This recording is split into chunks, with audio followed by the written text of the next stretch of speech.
This video has spoilers for Yakuza 3, but you aren't going to play it anyway, let's be real.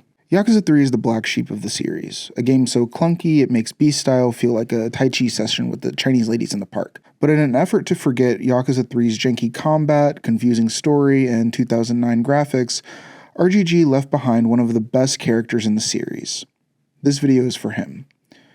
Crack a bottle, pour one out for the homies, and let's pay tribute to the man, the myth, the legend, Snake Boy.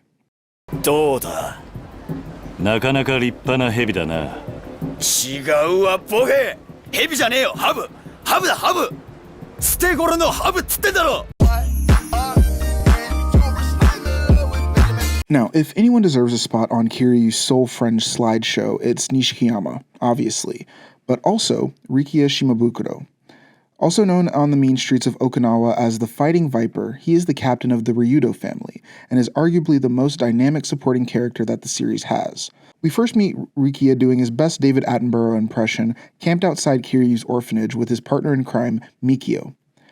To Kiryu, this isn't a meet cute, it's another Tuesday dealing with hothead Yakuza, whose idea of subtlety is let's sit in a bright blue truck less than 10 feet away from the entrance. In their defense, there's not really anywhere to hide here, but these wise guys didn't even try. Upon seeing their little blue truck speed off into the city, Kiryu takes it upon himself to find out what the hell is going on. After some aimless jogging, we finally see the truck parked outside the M store, and Rikiya and Mikio aura farming next to it. Inevitably, the two come to blows as Kiryu wants to get to the bottom of why the Ryudo family has it out for him and has no time to deal with the lowly family captains as the former fourth chairman of the Tojo clan.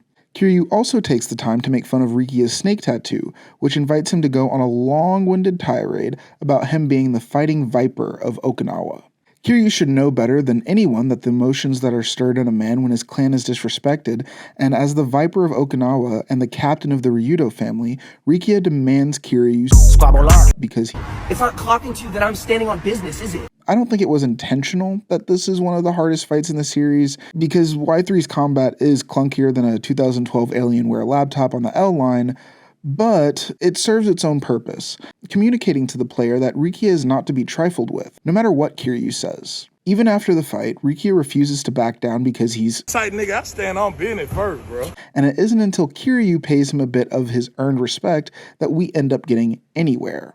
After getting his ass thrashed, we learn that the young Yakuza aren't looking to bring harm to Morning Glory. They wanted to know if Kiryu was still a part of the Tojo clan and trying to further a shady land development scheme cooked up by the remnants of the Ueno Seiwa clan, yes, those guys, and the ever-present Tojo clan. That doesn't just threaten Morning Glory, but Okinawan life as they know it. If you want a full breakdown of Yakuza 3, let me know in the comments, but for now we're going to skip ahead. Upon learning the truth and accepting that he has no choice but to return to Kamurocho, Kiryu prepares to once again go at it alone. Type of nigga stand on business, nigga. One man arm against 50, nigga. What you wanna do that? I stand on business, nigga. What you do? But Rikiya is right there, suited, booted, and ready to go. And definitely not taking no for an answer, going so far as venturing to Kamurocho by himself after Kiryu ditches him in Okinawa. I think Yakuza 3 is the first game to strike the right balance between gritty noir action film and campy B-movie schlock. The less serious elements have always existed in the sub-story content, but rarely does it land in the story, at least when Kiryu is the primary protagonist.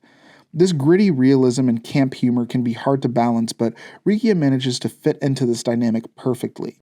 Moving on, the pair follow clues to get to the bottom of the land grab conspiracy, which leads them to Tojo clan lieutenant Tsuyoshi Kanda, a man known for his love of massaging women.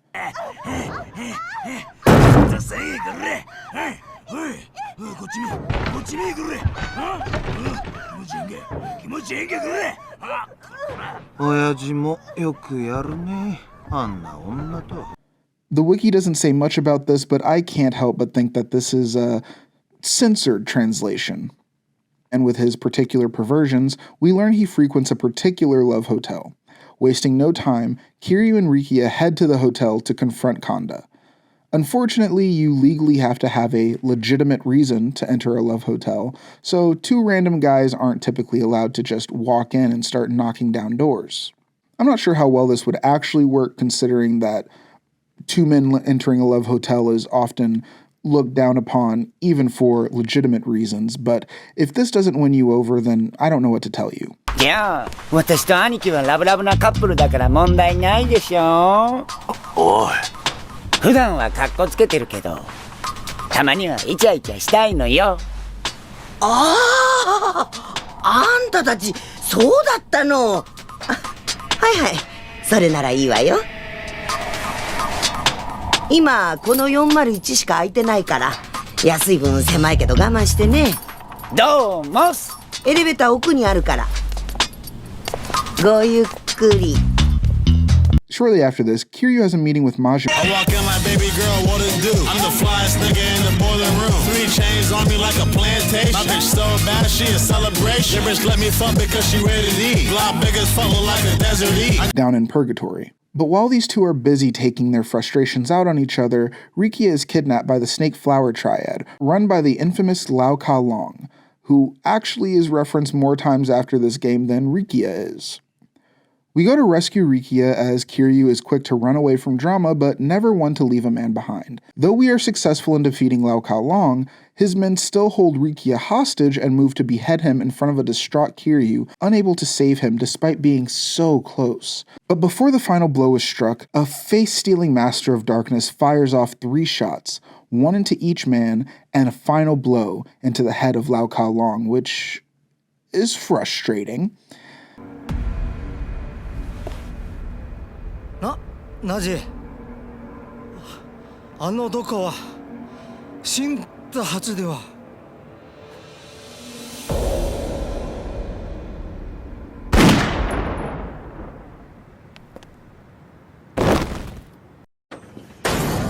Surprise, motherfucker. Upon being saved from his beheading, Rikiya comes out sufficiently traumatized, no longer quite as gung-ho about his trip to Kamurocho.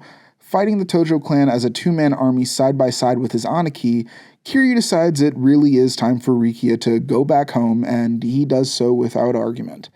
And who could blame him? After a brush with death only to be saved at the last minute by a supposed dead man, it's not hard to imagine that he might just want to return to his small pond back in Okinawa, where the biggest threat to the community is Mikio's appetite. At this point, Rikiya's involvement in Kiryu's life has gone from an insignificant blip in his day to being connected in a way that only comes through spilling blood together. I've skipped over a lot of the story for the sake of time, but know that these two are thick as thieves by the time we get to this point, and Kiryu's motivations are not just to protect himself in morning glory, but to take up the burden of the Ryudo clan and put the whole of Okinawa on his back when Okinawa's own can't go on. In kind, Rikiya has no interest in giving up on helping Kiryu despite being traumatized by nearly having his head chopped off, and sets up at Morning Glory with Mikio, where he feels as though he has the home team advantage. Unfortunately, there are more villains in this story than good guys in Yakuza 5, so it isn't long before the violence finally returns to Morning Glory. Mine, formerly Kanda's underling, is now a Tojo clan captain, and has always been a part of this land grab scheme, more so than even Kanda. He arrives at Morning Glory to deliver a message to Kiryu. Despite being outnumbered 3-1, Rikiya and Mikio stand on business and attempt to take on the Tojo clan attackers. Even though the two are ultimately defeated, with Mikio taking an especially nasty hit to the back of the head and the front, their bravery keeps the MGKs from being abducted or worse. I really thought he was dead here, because this is especially brutal for cutscene damage. When Kiryu returns, he's out for blood, and we find out that the patriarch of the Ryudo family has been taken hostage as well. Fast forward to a spectacular scene involving a fight in a bull ring.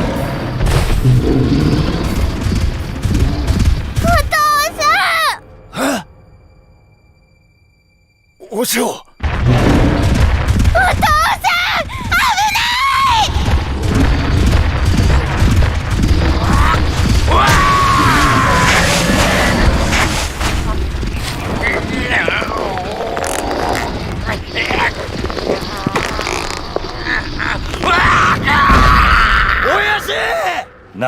And enemies from Chapter 1 you would have forgotten about if I had bothered to tell you about them, Kiryu once again manages to best his foes, leaving their bodies bleeding and their pride shattered.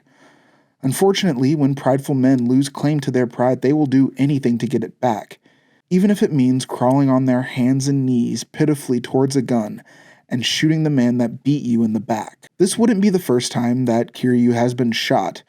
It wouldn't be the first time Kiryu has been shot in a cutscene, but instead, it is the first and last time Rikiya is. With no hesitation, Rikiya steps in front of Kiryu, catching the bullet with his own chest.